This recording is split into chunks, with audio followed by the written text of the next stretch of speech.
It's the 1986 World Series, and the Boston Red Sox are winning by 2 runs in the last inning with 2 outs and 2 strikes on the batter. They win this game over the Mets, and they win the World Series.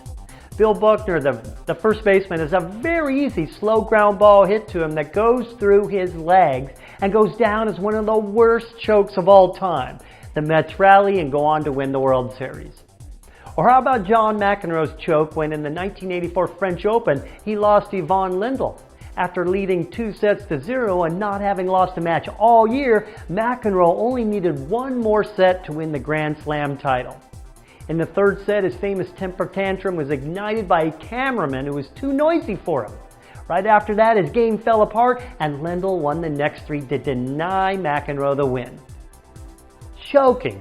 Why does it happen? Because of fear and too much thinking. So what's the solution? At game time, the simple solution is to be able to channel all of your mental energy into one action. In other words, the answer is focus. Now, I've heard from a lot of athletes that they have trouble focusing, especially when under pressure. They tell me that a little voice in their head starts creating doubts and worries, and this triggers a tension or nervousness feeling and that's what really sets them up perfectly for that choke. Now, I teach techniques for improving your focus in the Mental Toughness Academy, but let me suggest to you right now that you already have a very good ability to focus your mind. You just have to become aware of the fact that you use your focusing ability in other areas of your life and that you can bring that ability over to competition. So here's an example. I regularly do workshops with youth sports teams for players as young as 11 and 12.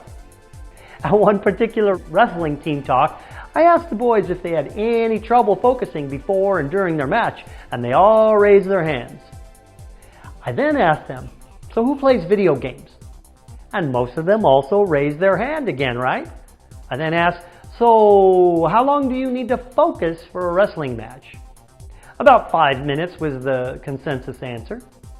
And about how long do you play video games for? Some of them admitted to playing for hours without being distracted, and the parents in attendance attested to that. I asked a few more detailed questions to find out how each young wrestler managed to focus like that for so long, and they couldn't really answer it very well. But how you focus really doesn't matter now, does it? Don't even worry about how you do it. All you have to do is notice that you do it in one area of your life and decide that you can do it again at game time. I can almost see the light bulbs going off in their head when they put 2 and 2 together between their video game playing and their wrestling for focus.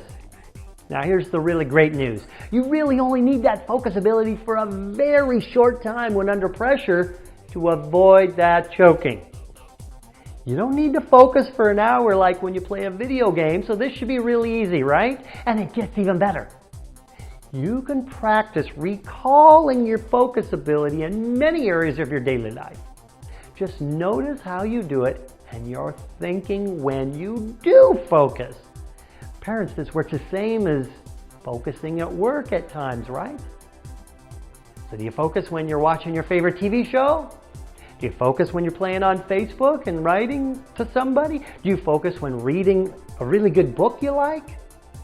Aren't you having as much fun in your sport as playing a video game? See how easy it is that you naturally know how to focus when you're doing something you enjoy? This is what keeps that little voice in your head silent and stops the choking.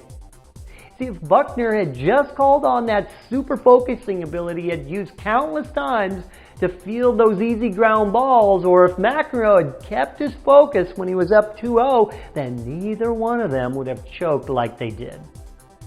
There are endless opportunities for you to practice your mental toughness so that when crunch time comes and the game is on the line, you stop all that choking and you come through with the trophy raised above your head.